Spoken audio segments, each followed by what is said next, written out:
الرحمن علم القرآن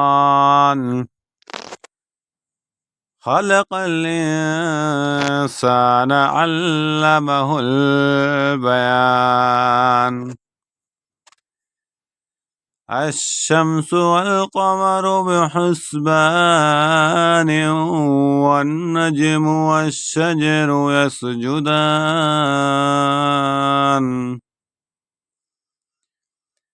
والسماء رفعها ووضع الميزان ألا تطغوا في الميزان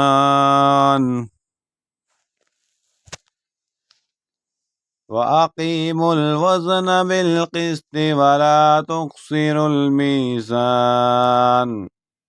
والأرض وضعها للأنام